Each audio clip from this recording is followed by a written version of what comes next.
आपने सुना होगा कि नरेंद्र मोदी के सामने कोई भी ऐसा चेहरा नहीं है जो उन्हें शिकस्त दे सके, लेकिन बिहार में भारतीय जनता पार्टी के सर पर हार का खतरा मंडरा रहा है।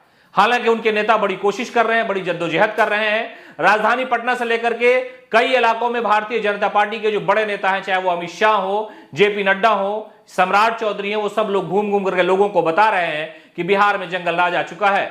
मुख्यमंत्री नीतीश कुमार पिछड़ा और अति पिछड़ा के लोगों को सियासी तौर पर बेवकूफ बना रहे हैं। लेकिन हम बता रहे हैं कि भारतीय जनता पार्टी के सामने कौन दो बड़ा ऐसा चेहरा है जो उनके लिए सियासी चैलेंज बना हुआ है। जो राजनीतिक चैलेंज है वो भारतीय जनता पार्टी के सामने सबसे बड़ा बिहार में दो चेहरा है।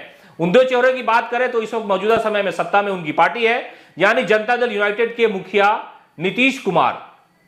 नीतीश कुमार मौजूदा समय में बिहार के सीएम है और वो इंडिया अलायंस में शामिल है। दूसरा नाम आता है लालू प्रसाद यादव का।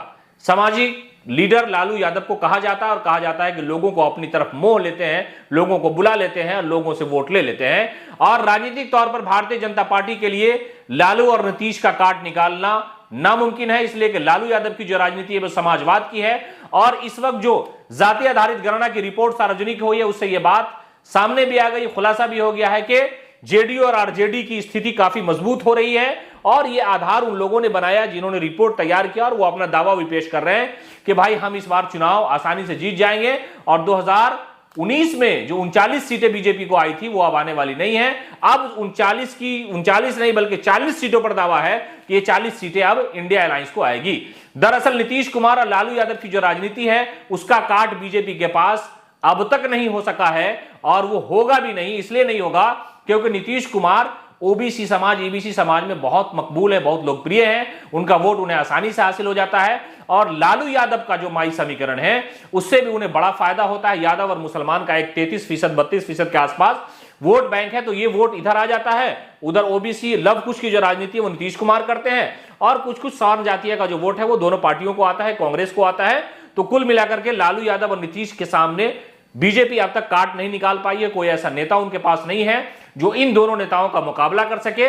इसलिए यह कहा जा सकता है कि बिहार में भारतीय जनता पार्टी के लिए 2024 में बड़ा सियासी चैलेंज है और वो चैलेंज इन दो नेताओं की वजह से है, लालू यादव और नीतीश कुमार की वजह से। हालांकि तीसरे नेता के भी इसमें आमद है, लेकिन वो उन्हीं परिवार का है, यानी तेजस्वी यादव की बात हम कर रहे हैं। तेजस्वी यादव लालू की राह पे चल रहे हैं, लालू यादव की पार्टी है और वो उनके पुत्र हैं। तो राजनीतिक तौर पर जो संघर्ष लालू का रहा है उसी संघर्ष के तरीके पर तेजस्वी यादव भी अपना दावा करते हैं कि हमारी सीटें इतनी ज्यादा आएंगी। लेकिन बीजेपी के लिए थोड़ी मुश्किल जरूर है इस बार लोकसभा चुनाव, क्योंकि लालू यादव और नीतीश जब एक साथ हैं। इसलिए कि 2015 में जब बिहार विधानसभा का चुनाव हुआ तो भारतीय जनता पार्टी ने बड़ी घोषणा की थी, बड़े सारे वादे किए गए थे और लग रहा था कि बीजेपी यहां सत्ता में आ जाएगी, लेकिन हुआ नहीं। बिल्कुल बीजेपी का सुपड़ा साफ हो गया और लालू नीतीश का जो साथ था वो समझिए कि सत्ता तक पहुंचा। सरकार रही, फिर वो अलायंस टूट गया, वो एक अलग दूसरा विषय था। लेकिन इस बार फिर लालू यादव और नीतीश कुमार एक साथ है, कांग्रेस भी उनके साथ है, लेफ्ट की पार्टियां भी लालू यादव पर भरोसा करती है। तो भारतीय जनता पार्टी के लिए बिहार में इस बार जो है वो लालू और नीतीश के सामने टिकना मुश्किल है। इसलिए कि दो नेता अगर दोनों साथ में, एक बड़ा वोट बैंक है दोनों नेताओं का और इनकी राजनीति जो है वो बिल्कुल सलीके की है, दूसरे तरीके की है। भारतीय जनता पार्टी की राजनीति से अलग थलग हट करके ये दोनों राजनीति करते हैं। इसलिए ये कहा जा सकता है कि लालू और नीतीश के सामने, बीजेपी के सामने बहुत बड़ा चैलेंज बीजेपी के लिए आ सकता है। लालू और नीतीश 2024 में बिहार की जो राजनीति है, जो सियासी बिसात है वो सलीके से बिछा चुके हैं और 24 में इन दो पार्टियों के नेताओं का प्रभाव वोटरों पर, यहाँ की जनता पर ज्यादा पड़ेगा। और ज्यादा इसलिए पड़ेगा, यह दावा इसलिए किया जा रहा है उनकी पार्टी के नेताओं की तरफ से, और हम भी ऐसा इसलिए कह रहे हैं क्योंकि जाति आधारित गणना की रिपोर्ट आ गई है और उस रिपोर्ट का फायदा इन दोनों पार्टियों को जरूर मिलेगा।